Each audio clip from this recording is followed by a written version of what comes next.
In the summer of 1877, a woman named Charlotte boarded a ship in Europe and sailed home to Delaware.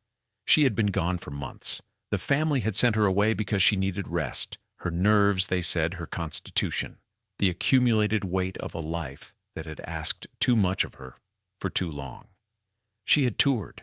She had taken the waters at the European spas where wealthy Americans went when they needed to be restored. She had moved through the continent in a state of managed exhaustion and had eventually turned toward home, toward the Brandywine Valley, toward the house on the river and the 5 children she had left behind. The ship docked. She walked through the door of Swamp Hall. Inside, her children had been beaten. The nurse left in charge had, in Charlotte's absence, been doing what certain people do when given authority over children without oversight. She had been beating them. She had been starving them. The children who met their mother at the door were smaller, quieter, marked in the specific way that children are marked when the people responsible for their care have treated them as objects. Charlotte received this information. Within days, she was confined. Within weeks, she was committed. She was 42 years old. She had 5 children. She had sailed home from Europe to find them broken. And the breaking of her children broke something in her that the institution they sent her to was not equipped to repair. Now here is the question this video is going to answer. The family that committed Charlotte du Pont to that asylum was one of the wealthiest and most powerful industrial dynasties in American history. They built their fortune on gunpowder. They built their name on control. They built their legacy on the image of a family that was serious, capable, and disciplined in everything it did. So why is Charlotte Henderson du Pont not on the tour of any of their estates? Why, when visitors walk through the Nemours mansion, the 77-room house that still stands outside Wilmington, does the guide not mention the woman who died in a Philadelphia institution in 1877? The woman whose death shaped the man who built that mansion, whose story runs underneath the official history of this family like a current the surface does not show. And why, when you trace what the du Pont family did to the women who were inconvenient to it, not just Charlotte, but the wife whose house was demolished with 1 week's notice, the wife who was given a mansion as a substitute for the country she actually loved, the wife who spent 30 years married to a man whose heart was elsewhere. Does the same pattern keep appearing? The pattern is what this story is about. Charlotte is where it begins. Before we go any further, drop your city in the comments. And if these stories matter to you, the ones buried underneath the official history of the most powerful families in America, subscribe. It costs nothing. Now let us go back to the Brandywine Valley, to the autumn of 1877, and to what happened after Charlotte walked through that door. Charlotte Shepard Henderson was born in 1835 in Delaware. She married Eleuthère Irénée du Pont II, a partner in the family's gunpowder business, and moved into the world of the Brandywine Valley as a du Pont wife. She had 5 children, Marguerite, Louise, Alfred, Eleuthère, and Evelina. She managed the household at Swamp Hall, which sat on the banks of the Brandywine River near Wilmington, within earshot of the mills where the family made the powder that had been supplying the American military since 1802. The du Pont family had arrived in America in 1800, carrying a plan and very little else.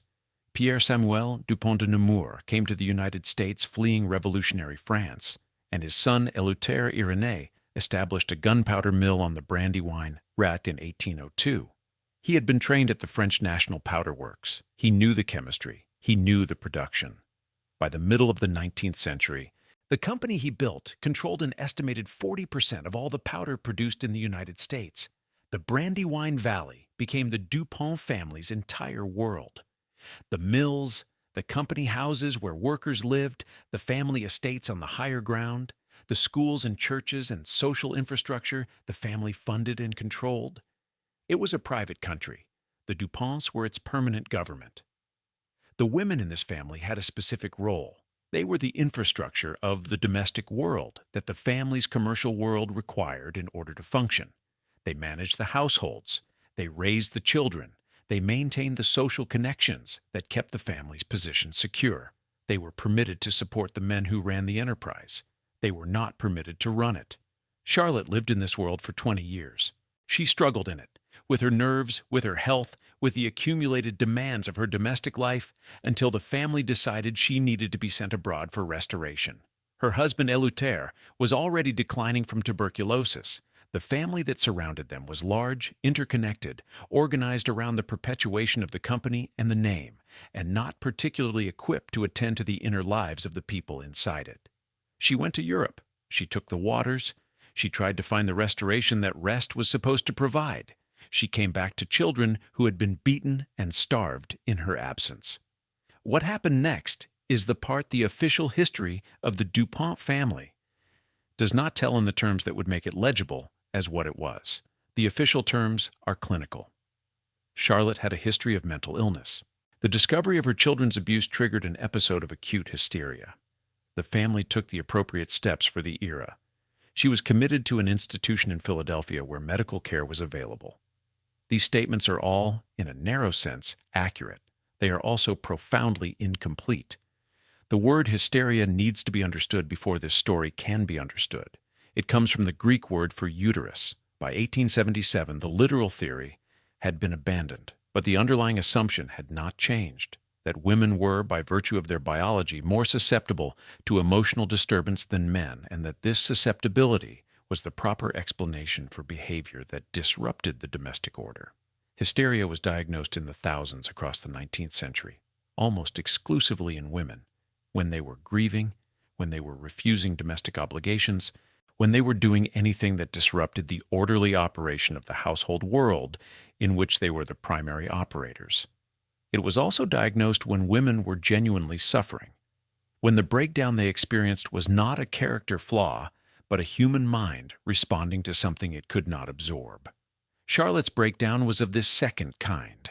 She came home hoping to recover her health and found that the people she had trusted with the most important things in her life had violated that trust completely. She found her children beaten. She found them starved. She found that her absence had been used as a weapon against the people she had gone away in order to protect. That discovery would break most people. It broke Charlotte. The family's response was committal. She was taken to a Philadelphia institution, the specific facility whose records place her death as occurring at the Willard Parker Hospital on August 19, 1877. She had been committed 1 week before.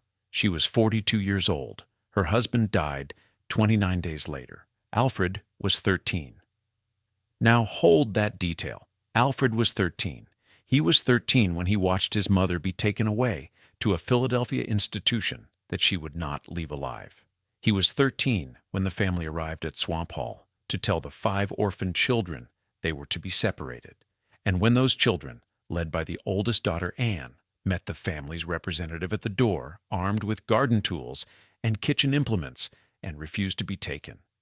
The family's representative, Uncle Fred, Alfred Victor du Pont, looked at 5 orphaned children standing in the doorway of their dead parents' house, armed and refusing to go. He let them stay. Alfred grew up knowing what had happened to his mother.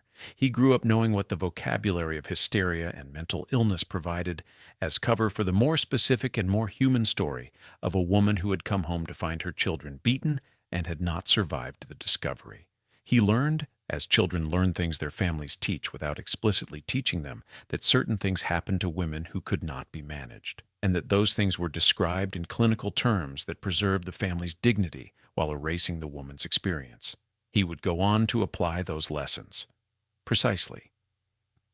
Alfred Victor du Pont married his cousin Bessie Gardner in January of 1887. They had 4 children. They lived at Swamp Hall, the same house where Alfred had been a 13-year-old orphan, the same house from which his mother had been taken. The marriage deteriorated. By the early 1900s, Alfred had become involved with his cousin Alicia Bradford, who was married to Alfred's own secretary. The family commented. Alfred filed slander lawsuits against the people making comments, then dropped them all. In 1906, Alfred gave Bessie 1 week's notice, not a conversation, not a negotiation. 1 week's notice in the form of an eviction from the family home, effective immediately, with their 4 children.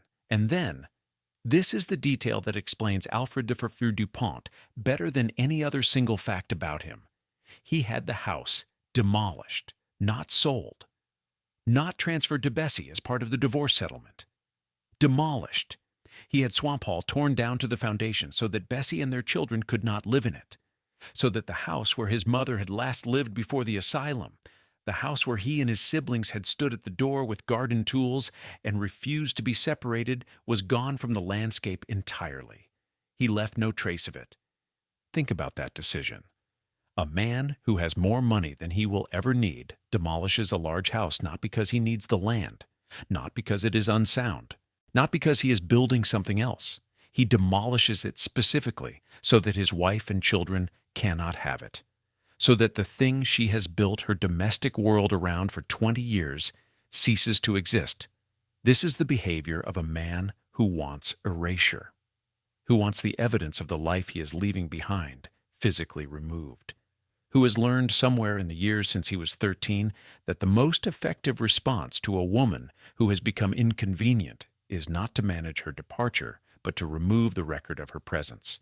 His mother was removed to a Philadelphia asylum. His first wife was removed from a house that was then demolished. The mechanisms were different.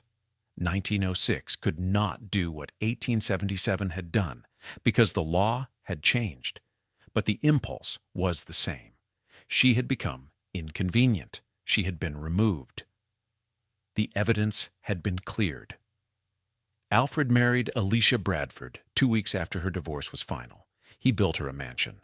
The Nemours Mansion, constructed between 1909 and 1910 on 300 acres near Wilmington, is a 5-story, 77-room structure designed by Carrere and Hastings, the firm that also designed the New York Public Library and the Frick Mansion. Alfred modeled it in the French style. He chose the French style because Alicia loved France. She had told him from the beginning, explicitly, that their marriage could not be sexual. She was not in love with him. She was in financial difficulty and found in his devotion a form of security her circumstances could not otherwise provide.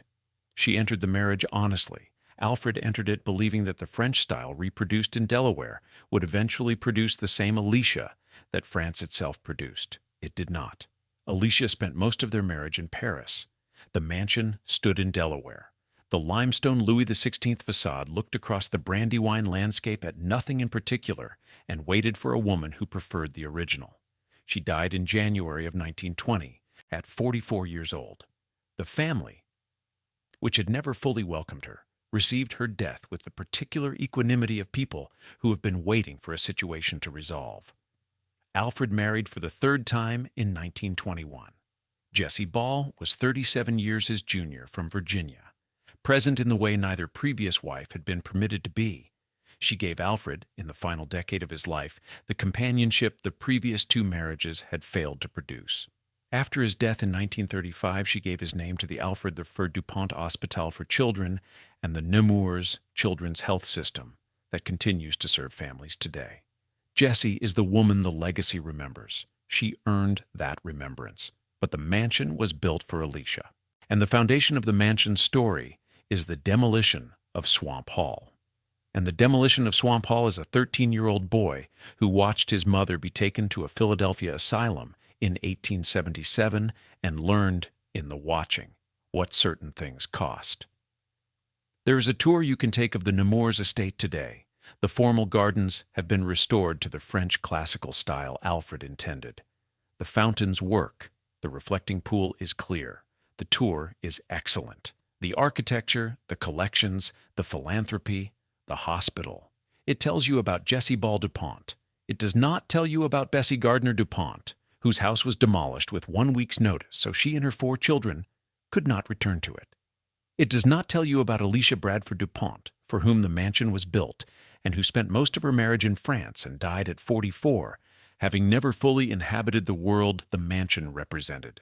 And it does not tell you about Charlotte Henderson DuPont, who died in a Philadelphia asylum in August of 1877, 42 years old, 1 week after being committed, while her 5 children waited at Swamp Hall on the Brandywine. The official history of the DuPont family is the history of the company, the fortune, the gardens, the hospitals. It is accurate as far as it goes. None of what it includes requires the tour to tell you about Charlotte, and so it doesn't. The 19th century asylum was not the modern hospital.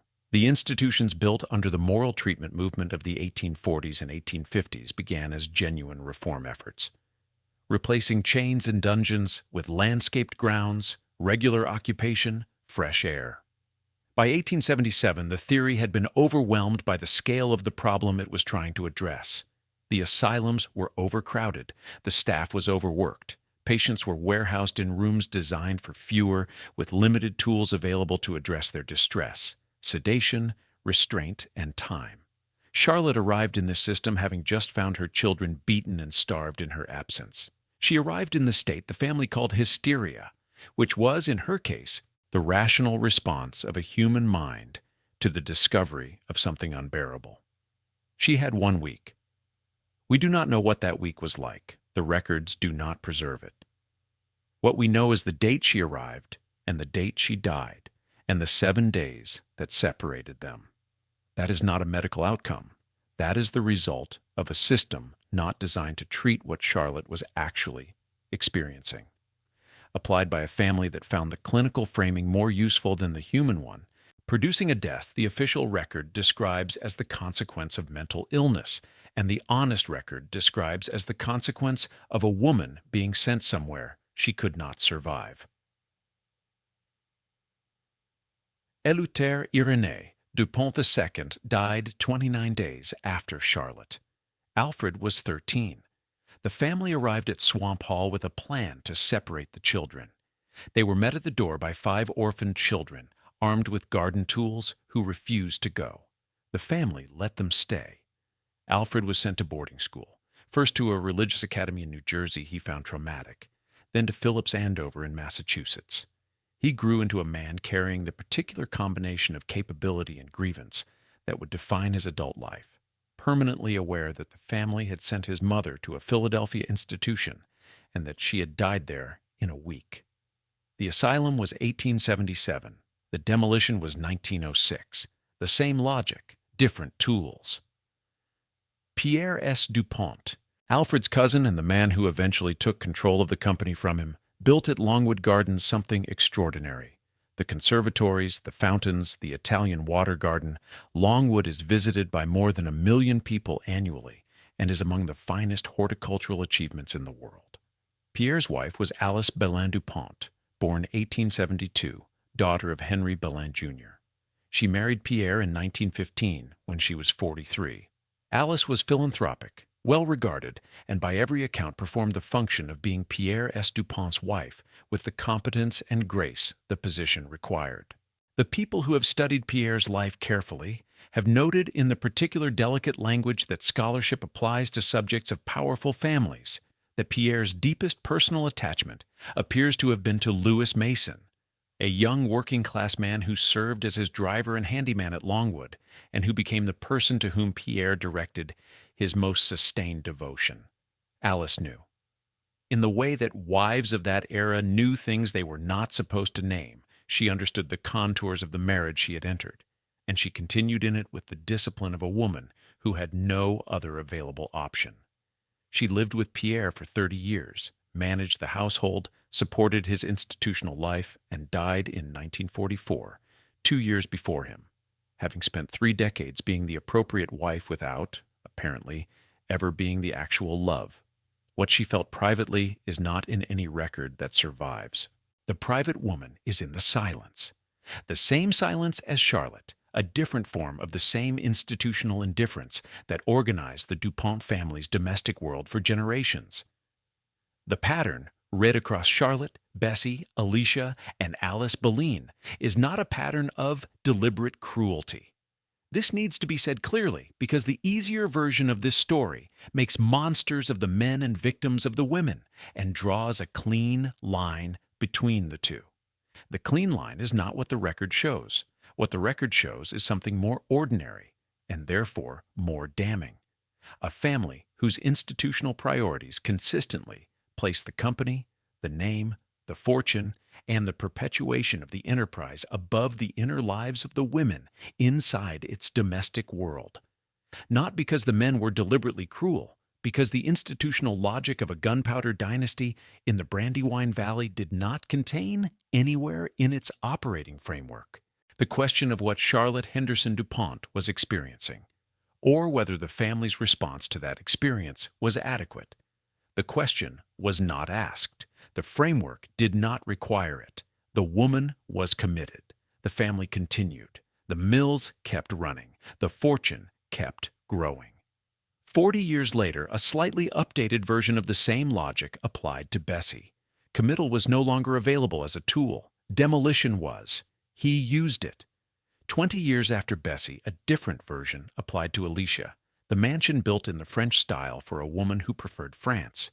Its own kind of erasure, the architectural substitution for the thing itself, and the expectation that the substitution will serve. It did not serve. She died and was buried at Nemours. The silence was maintained with the same efficiency that the powder mills maintained their production schedules. The silence was the product. The women were in it. There is one final detail in the story of Alfred du Pont that illuminates the specific form of damage that watching his mother be taken away at 13 produced in him. Alfred was partially deaf. He had lost significant hearing from an accident. Some accounts say a powder explosion, others say the hunting accident that eventually cost him an eye. The deafness had been with him for most of his adult life by the time the marriage to Bessie deteriorated. Bessie, according to family accounts, occasionally ridiculed Alfred's deafness in public, commenting on his inability to hear in ways the family found unnecessarily cruel. This detail is usually presented as a contributing factor to the marriage's breakdown. He was humiliated, he retaliated. But there is another way to read it. Alfred grew up in a household where his mother's inner life, her suffering, her struggle, her breakdown, was not attended to, where the people around her could not hear, in the most fundamental sense, what she was experiencing, where the institutional logic of the family provided a framework for responding to her distress that did not require actually listening to what she was going through. He grew up inside a specific kind of deafness, the institutional kind, the kind that processes a woman's acute psychological crisis as a logistical problem requiring a logistical solution rather than a human experience requiring a human response. His own physical deafness was a different thing. It was genuine, it was painful, and the public ridicule Bessie directed at it was genuinely cruel. But there is something in the pairing, the institutional deafness of the family that sent Charlotte to the asylum, and the physical deafness of the son who grew up watching her go, that feels like the story trying to say something about itself. The family could not hear Charlotte. Alfred grew up unable to hear in a different sense. The deafness imposed on Charlotte's story by the clinical framing found its echo decades later in the literal condition of the boy who had watched her go. This is not a connection that can be established causally. It is simply the thing you notice when you look closely enough and long enough, and with enough willingness to see the shapes that evidence makes when assembled honestly. Charlotte Henderson du Pont. She is in the Pennsylvania death records for August 19, 1877. She is in the Du Pont family genealogical files at the Hagley Museum and Library, listed as the mother of Alfred I du Pont and the wife of Eleuthère Irénée du Pont II. She is in the Du Pont de Nemours Cemetery in Wilmington, Delaware, buried with the family whose name she carried. She is not on the tour of any Du Pont estate. She is not in the official history of the company. She is not in the narrative the family has presented to the world across the century and a half since her death. She is in this account, which is the first time her name has been said in the same breath as the word wrong. It was wrong. She was a woman of 42 who came home from Europe hoping to recover her health and found that her children had been beaten in her absence. She broke. The family committed her to a 19th century asylum. She died there in 1 week. The clinical framing is accurate as far as it goes. What it does not say is this: a woman experienced something unbearable, and the people responsible for her welfare put her somewhere she could not survive. And she did not survive it. Her son Alfred grew up carrying the lesson of that. He carried it to the demolition of Swamp Hall in 1906. He carried it to the French mansion built for a woman who preferred France. He carried it through 3 marriages, and the particular pattern that runs through all 3. The woman who could not be managed, removed. The evidence of her presence, erased. The official narrative, maintained. The mills are quiet now. The Brandywine still runs through the valley below Wilmington. The Nemours estate is open to the public. The formal gardens have been restored. The visitors come. They walk through the rooms. They understand incompletely what the Du Pont family was. They do not see Charlotte. They never have. But she was there. She was in the house on the river when the ship docked, and she walked through the door. She was in the institution in Philadelphia for 1 week in August of 1877. She was in the cemetery in Wilmington, where the family buried her. She was in the silence the family maintained, the silence that ran from 1877 through Alfred's 3 marriages, through the Nemours mansion, through the Longwood fountains, through the present day, when the tour guides walk visitors through rooms full of French furniture and do not say her name. She is here now, in this account, for the first time.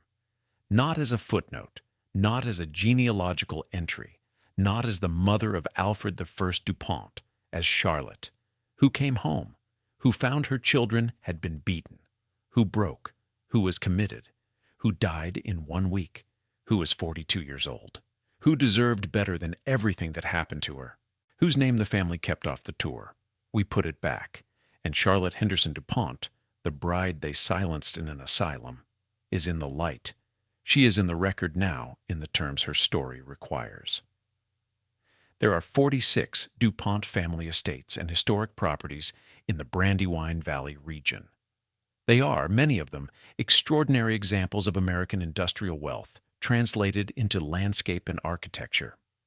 The gardens at Longwood have been called among the finest in the world. The collections at Winterthur hold nearly 90,000 examples of American decorative arts.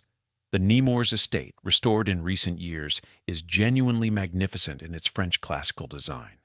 None of them has Charlotte Henderson Du Pont on the tour. She is the silence underneath the official history of the most powerful family in Delaware. She is the locked door the tour does not open. She is the name the family chose not to say, absorbed into the clinical vocabulary of hysteria and fragility and mental illness, covered over with the extraordinary accumulated beauty of everything the family built in the century and a half since her death. The tour tells you the Du Pont story as the family designed it to be told. It tells you accurately, it tells you well, and it tells you everything the family found useful to tell. The parts it does not cover are here. Charlotte Henderson Du Pont, Alfred I Du Pont's mother, committed to a Philadelphia asylum 1 week before her death, dead at 42, mother of 5. The woman who came home from Europe and found her children beaten and broke and did not come back out of the institution the family put her in, Bessie Gardner Du Pont, Alfred's first wife, divorced with 1 week's notice, evicted from Swamp Hall with her 4 children, her house demolished so she could not return to it. She went on to write the official history of the Du Pont Company, which she authored after Alfred demolished the house she had lived in for 20 years. That is the particular quality of Bessie's story, that she became the family's official historian after the family erased the physical record of her domestic life. The history she wrote is excellent. It does not mention the demolition. Alicia Bradford Du Pont, Alfred's second wife, told him from the beginning their marriage could not be sexual. Spent most of it in Paris, died at 44 in the mansion he built to entice her to stay in Delaware, buried in the garden of the house she never fully inhabited. Alice Belin Du Pont, Pierre's wife, 43 years old when she married him, 30 years as the appropriate wife. Her private record is not preserved in any document that survives. 4 women, 1 valley, 1 century and a half of official history that told the story of the fortune and the gardens and the philanthropy, and kept these 4 women in the minimum terms that the institutional record required. They are no longer all there is. The specific question this video opened with was, why is Charlotte Henderson Du Pont not on the tour of any Du Pont estate? The answer is the answer to most questions about why certain people are missing from the official histories of the powerful families that shaped American industrial life.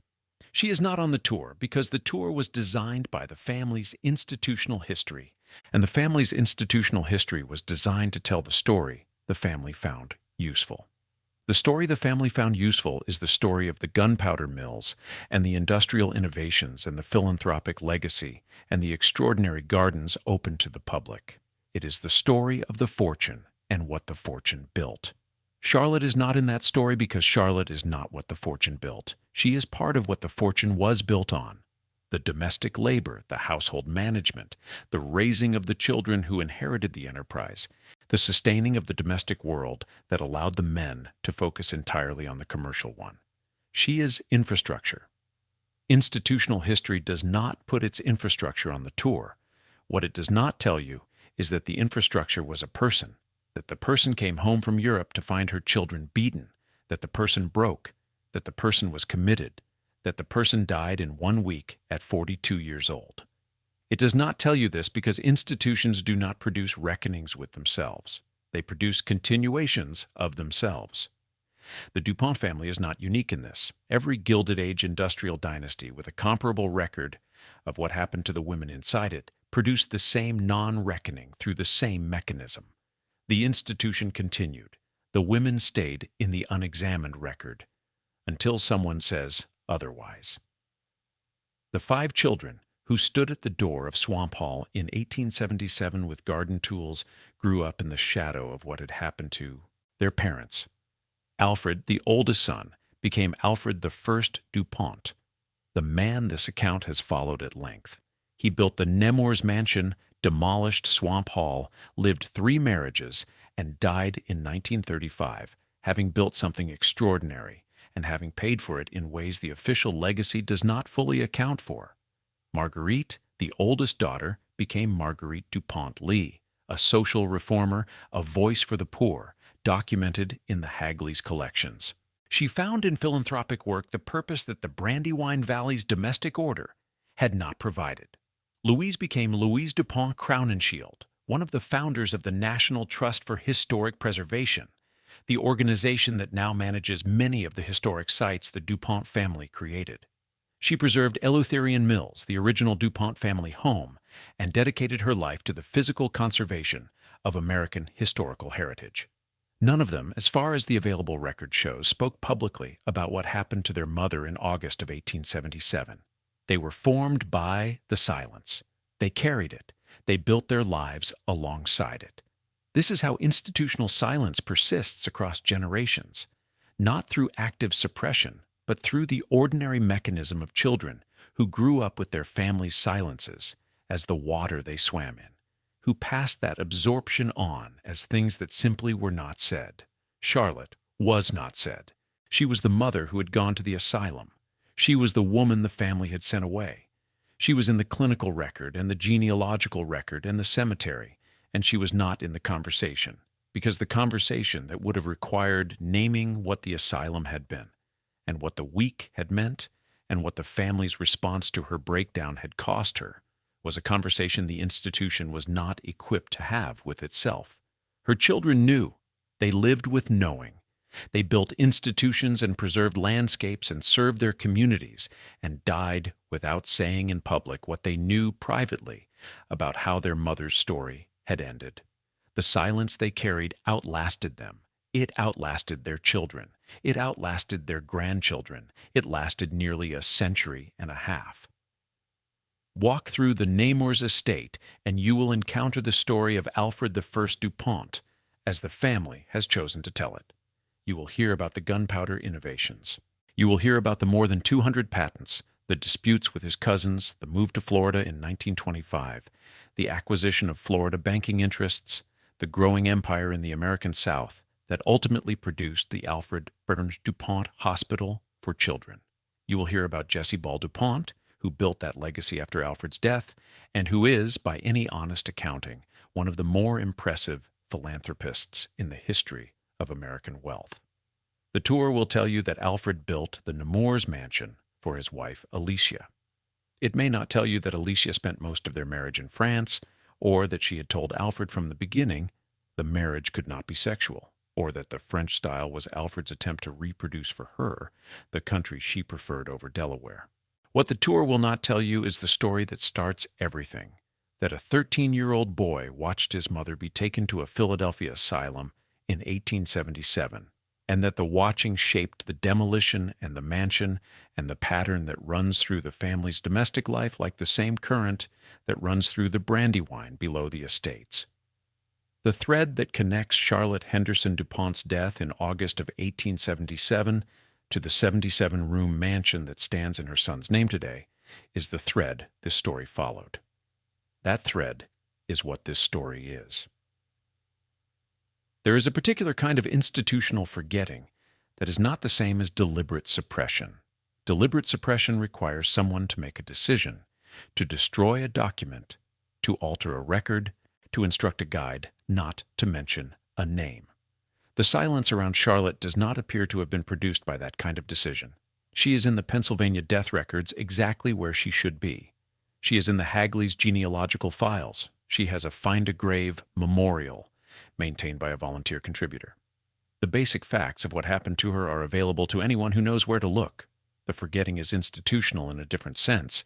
It is the forgetting produced by an institution, the Du Pont family, the Nemours estate, the official history of the company, that was designed to tell a specific story and that tells that story consistently and well.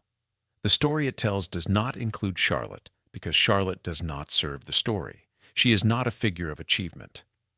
She is not a figure of philanthropy. She is not a figure whose inclusion makes the official tour better for the purposes the official tour is designed to serve. She is a figure whose inclusion would require the tour to say something.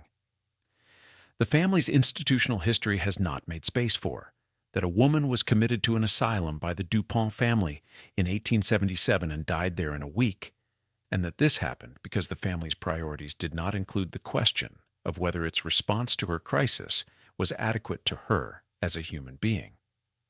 The institutional forgetting persists because no one inside the institution has had a reason to end it.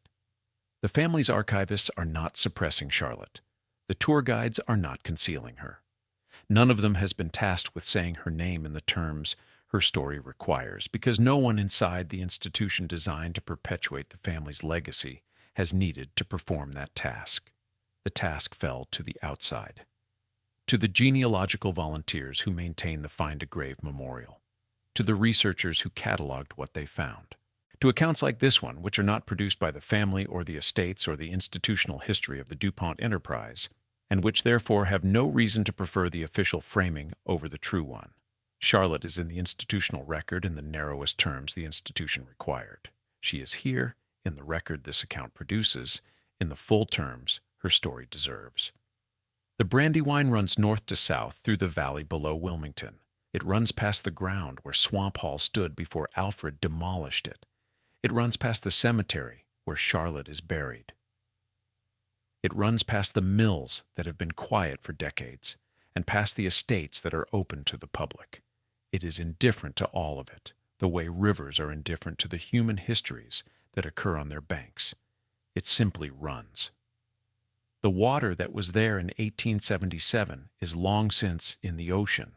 The water there now is different water. But Charlotte is in the valley still, in the cemetery where the family buried her, and the record of what happened to her is no longer confined to the institutional framing. The record says so now. That is everything. The Willard Parker Hospital in Philadelphia, where Charlotte Henderson du Pont died on August 19, 1877, was named for a surgeon who had pioneered treatments for infectious disease in New York. By 1877, it had expanded beyond its original focus and was operating in part as a facility for the treatment of mental illness. The records of the institution that survive from that period do not document the inner experience of its patients in the terms that would allow a historian to reconstruct Charlotte's week within its walls. What they document is the institutional activity, the admissions, the discharges, the deaths, the administrative machinery of a 19th century medical institution operating at the boundary between medical care and social management. Charlotte was one of thousands of women admitted to American asylums in the 1870s. The decade was the peak of the moral treatment era's decline, the period when the theory had been most completely overwhelmed by the institutional scale it had produced. The asylums of the 1870s held more patients than any previous decade and provided, in many cases, less individualized treatment per patient than the reformers who had designed them had envisioned. The staff-to-patient ratios that would have been required to deliver the sustained individual attention that genuine psychological treatment required were simply not present. A woman admitted in an acute crisis of grief and shock, which is the most honest description of Charlotte's condition, would have been received into this system and managed within its available tools. The available tools in 1877 were limited. Sedatives existed, though their application was imprecise. Physical restraint was available for patients whose behavior was considered dangerous. The therapeutic activities that moral treatment had prescribed, regular work, exercise, social engagement, the steady application of a humane and structured environment, were, in the overcrowded asylums of the 1870s, inconsistently available. The specific cause of Charlotte's death within 1 week of admission is not established in any document that this account has been able to identify. The death certificate records the cause of death in the clinical terms of the era.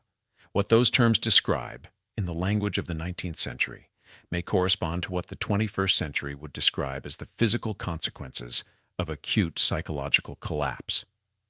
The deterioration of a body that has been subjected to severe and sustained stress without adequate support or intervention. She was 42 years old. She had been struggling with her health before the European trip. She had returned from the European trip to a discovery that produced the kind of acute crisis that a mind in her condition was not equipped to absorb. She was committed to an institution that was not equipped to treat what she was experiencing. She died in 1 week. The sequence is its own explanation. No single element of it was the cause. The cause was the sequence, the specific combination of a person in acute distress and an institution with limited tools and a family that had chosen the institutional response over any other, and the 7 days that followed. Bessie Gardner du Pont is one of the more interesting figures in the history of American industrial biography, precisely because of the paradox her life represents. She was educated, intelligent, and had developed from her father, a Yale professor of etymology, a scholarly sensibility that was unusual among the women of her class and her era. When her marriage to Alfred deteriorated and the divorce produced its devastating terms, Bessie did not retreat into private life. She did something that, given the circumstances, required a particular kind of discipline and perhaps a particular kind of irony to accomplish. She became the family's official historian. Under the encouragement of cousin Pierre S. Du Pont, Bessie spent years translating and compiling the historical documents of the Du Pont family and the company.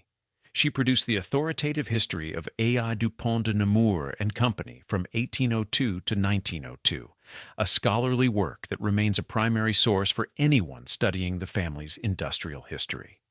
She produced translations of French family documents. She produced genealogical studies. She became, in the years after the divorce, the woman most responsible for shaping the documentary record that the Hagley Museum would eventually hold and make available to researchers. The official history of the Du Pont Company was written by the woman whose domestic history Alfred had tried to erase. This is not a small irony. It is one of the most striking facts in the entire story this account has traced. Alfred demolished Swamp Hall specifically so that Bessie and their children could not live in it, so that the physical record of their shared life was removed from the landscape, and Bessie, in response, made herself the keeper of the institutional record. She wrote the family into history in the terms the family found acceptable, and she did so from the house Alfred had left her after the demolition, with the particular determination of a woman who had understood that the only form of permanence available to her was the written record. The written record she produced does not include the demolition of Swamp Hall. The family's official history does not describe what Alfred did to Bessie. The history Bessie wrote was the history the family needed, not the history Bessie had lived. She survived Alfred by 14 years. She died in 1949 at 84 years old, having outlasted the man who had demolished her house and having written the official history of the family that had done it to her. The history is at the Hagley. The house is gone. The records she preserved allowed researchers decades later to understand the family's industrial history in terms of genuine scholarly depth. She made herself indispensable to the very institution that had made her disposable. That is the particular kind of resilience that the record preserves of Bessie Gardner DuPont. Alfred DuPont moved to Florida in 1925. He did not move because he wanted to. He moved because he needed to, in the specific way that powerful men move when the people who want to damage them have obtained the tools to do so. His cousin Pierre, who had taken control of the company from Alfred in 1916 in a corporate battle that had lasted years and had left Alfred furious and estranged from the family's central enterprise, was now the tax commissioner of Delaware. Alfred concluded that staying in Delaware under a tax commissioner who was also his estranged cousin was inadvisable. He went to Florida. He arrived at the moment when Florida's first great real estate boom was consuming the state, and he applied to the Florida economy the same systematic financial intelligence he had applied to gunpowder production and company reorganization. He acquired the Florida National Bank of Jacksonville and the Florida East Coast Railway that Standard Oil heir Henry Flagler had built, and that linked Miami to northern rail connections.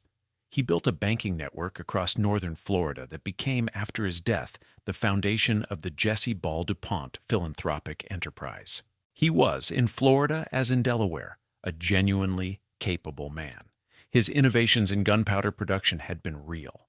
His role in the 1902 reorganization that saved the family company had been real. His Florida banking work was real. He held more than 200 patents. He was, measured by the standard of what he built and what he produced, one of the more impressive figures in the American industrial history of his era. He was also the son of a woman who died in a Philadelphia asylum in a week in 1877. He was the man who gave his first wife 1 week's notice and demolished her house. He was the man who built a 77-room mansion for a woman who preferred France. These things are also real. They coexist in the same biography, with the patents and the banking and the hospital that bears his name. The official history has chosen to foreground the achievements. This account has chosen to foreground what the achievements were built on and what they cost the people around the man who made them. Both histories are true. The archive at the Hagley holds both. The tour covers one. The Hagley Museum and Library is open to public researchers. Its finding aids are searchable online.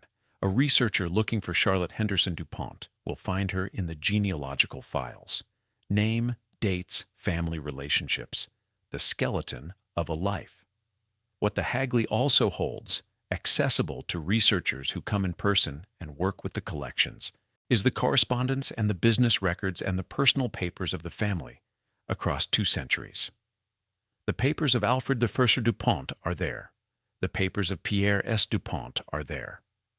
The papers of multiple generations of the family's men, preserved and cataloged and available within the rules the archive has established for access. The women's papers are there too, to the extent they were preserved. Bessie's papers are there. Her scholarship, her correspondence, the archival work she did on behalf of the family, whose official history she produced after the divorce. Marguerite Dupont-Lee's recently acquired scrapbook is there. The papers of family women who wrote and corresponded and maintained their own documentary presence are in the collection. Charlotte's papers, to the extent they exist, are minimal. She did not produce a body of correspondence that survived. She did not write a family history. She did not leave a record of the kind that the institution's cataloging process could identify and describe as a significant collection. She is in the genealogical record and in the footnotes of the papers of other family members. And she is in the death records that the institution of the Pennsylvania Vital Statistics System preserved without knowing whose mother it was recording. She is as fully present in the Hagley's collections as the evidence allows. What is not fully present is the account of her story in the terms that make clear what the evidence actually shows. That account, the one connecting her death to her son's behavior, to the pattern across 3 marriages, to the demolition to the mansion, to the Nemours estate that visitors tour today, is not in the finding aids of the Hagley Museum and Library. It is here, it is in this account. It is now in the public domain, searchable, findable, available to anyone who looks for Charlotte Henderson DuPont's name in the context of the DuPont family's history. That skeleton is no longer all the record holds. 147 years is a specific number, and it is worth sitting with for a moment before this account ends. It is the time that has passed since August 19th, 1877. It is the time during which the DuPont family built its extraordinary philanthropic legacy, opened its estates to the public, donated its gardens and collections to institutions that serve millions of visitors annually. It is the time during which the official history of the family was assembled, refined, and presented in the form that tour guides deliver to visitors walking through rooms built by a man who was 13 years old, when his family sent his mother to an institution, and she did not come back. 147 years is long enough for an institutional silence to become so settled that it is no longer experienced as a silence. It simply becomes the shape of the official history. The absence of Charlotte from the tour is not noticed as an absence, because the tour was designed without her, and a thing designed without something does not announce the absence of what it was not designed to include. Something is missing. Charlotte Henderson DuPont came home from Europe in the summer of 1877 and found her children had been beaten in her absence and broke and was committed and died in a week and was 42 years old and deserved to come home to something better than what was waiting for her. That is what is missing from the tour. That is what this account has said.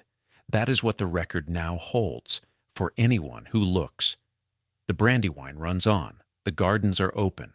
The tour continues, and Charlotte Henderson DuPont, the bride they silenced in an asylum, the woman the tour never mentions, the name at the bottom of the family's official history, is here now, in the record, in the terms her story actually requires.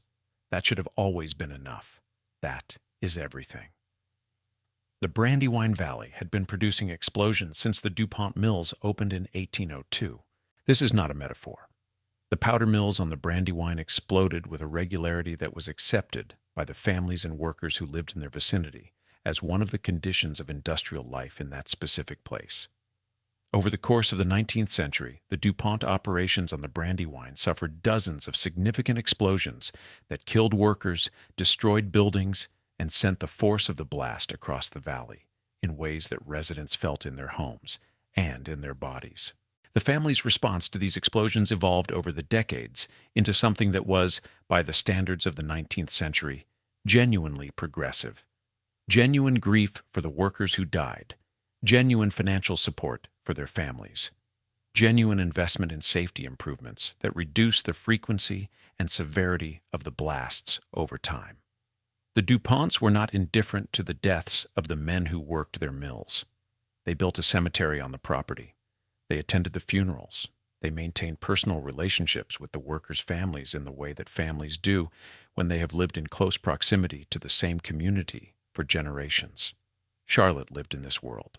The explosions were part of the landscape of her daily life. The sounds, the occasional smell, the knowledge that the family's commercial prosperity was inseparable from the risk that occasionally announced itself in ways that were impossible to ignore. She raised 5 children within earshot of the mills. She managed a household whose domestic rhythms were organized around the rhythms of an industrial operation that was never entirely safe and that never pretended to be. This context matters for understanding what Charlotte's daily life required of her. She was not managing a household in a quiet residential neighborhood. She was managing a household in an active industrial zone where the workers who supplied the family's fortune lived within walking distance and where the explosions that occasionally killed those workers were an auditory feature of the landscape. The stress load of that domestic environment, independent of any personal fragility, independent of any history of mental illness, was not the stress load of an ordinary Victorian domestic life. She managed it for 20 years. She managed it while bearing and raising 5 children. She managed it while her husband's health declined.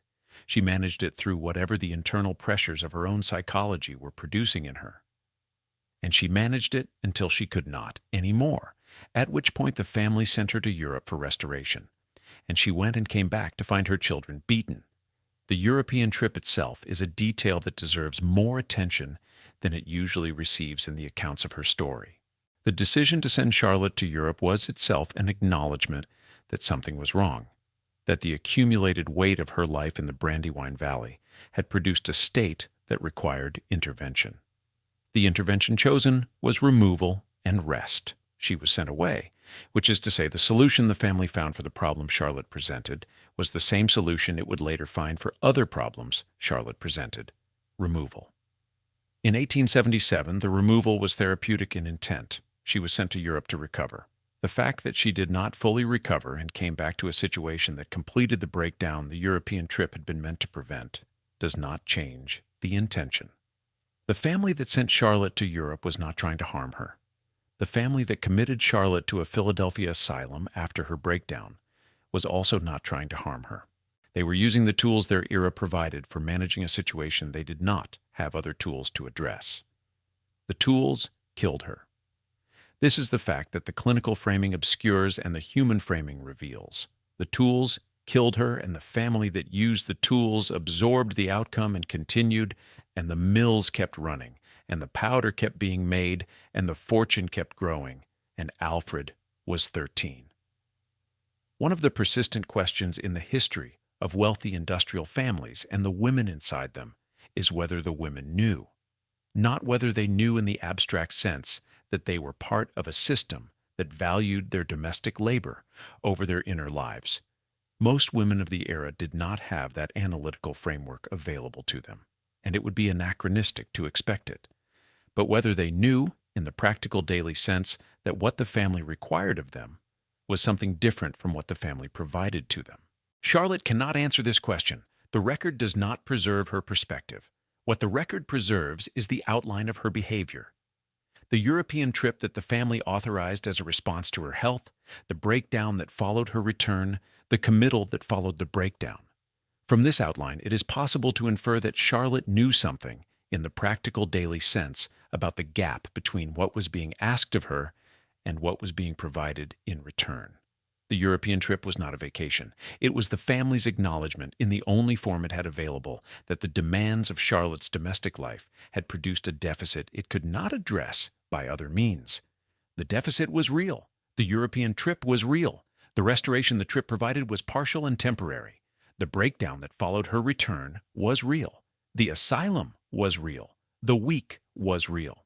What Charlotte knew or felt or understood about the relationship between her breakdown and the structure of her life is not in the record. The record holds only what happened. What happened is enough. It is enough to say, a woman was sent to Europe because the demands of her life had exceeded her capacity to continue without restoration, and she came back to a discovery that completed the breakdown the trip had not been sufficient to prevent. And she was committed to an asylum and died in a week, and the family absorbed the outcome and continued. The continuing is the thing this account wants the record to hold alongside the outcome. The continuing is the institutional logic in action. The continuing is what the official history of the Du Pont family describes as the development of one of the great American industrial and philanthropic enterprises of the 19th and 20th centuries. The continuing is the Nemours Estate and Longwood Gardens and Winterthur and the Alfred Fernand Du Pont Hospital for Children. It is all true. It all happened. The continuing produced real things of genuine value. It also produced the silence around Charlotte Henderson Du Pont that lasted 147 years. Both things are true. Both things are now in the record.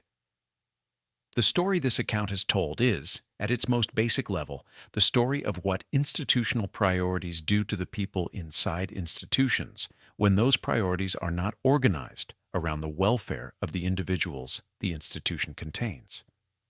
The Du Pont family was an institution of a specific kind, a multi-generational industrial enterprise that organized its domestic life around the perpetuation of a commercial enterprise, and that had never, across its generations on the Brandywine, developed the capacity to attend to the inner lives of the women whose domestic labor sustained that enterprise.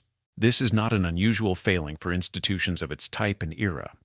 It is the ordinary failing of every institution that was built in the 19th century and that survived into the 20th without examining the assumptions that made the 19th century what it was for the women inside it. What makes the DuPont story specifically worth telling? What makes Charlotte's story specifically worth recovering from the genealogical minimum is the directness of the connection between what was done to Charlotte and what her son built in the decades that followed. The Nemours estate is not connected to Charlotte's story by a general social argument about how industrial dynasties treated women. It is connected to Charlotte's story by the specific person of Alfred du Pont, who was 13 years old when he watched his mother be committed to a Philadelphia asylum, and who spent the rest of his life demonstrating, in the specific choices he made about the women in his adult life, what that watching had taught him. The demolition of Swamp Hall is connected to Charlotte's story. The French mansion built for a woman who preferred France is connected to Charlotte's story. The 1 week's notice is connected to Charlotte's story.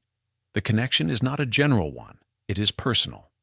It is the connection between a boy who learned at 13 that women who could not be managed were removed and the evidence of their presence was cleared, and the man who applied that lesson in every updated form his century permitted. This is not a story about Alfred I du Pont being a bad man. It is a story about what a 13-year-old boy absorbs when the family he belongs to makes a specific choice about a specific woman, and what the boy does with that absorption across a lifetime, and what the lifetime builds, and what the official history of what it builds does not tell you about where it began. It began with Charlotte. It began in the summer of 1877, when she boarded a ship in Europe and sailed home to Delaware. It began when she walked through the door of Swamp Hall. It began with the children inside. The record of Charlotte Henderson DuPont is thin.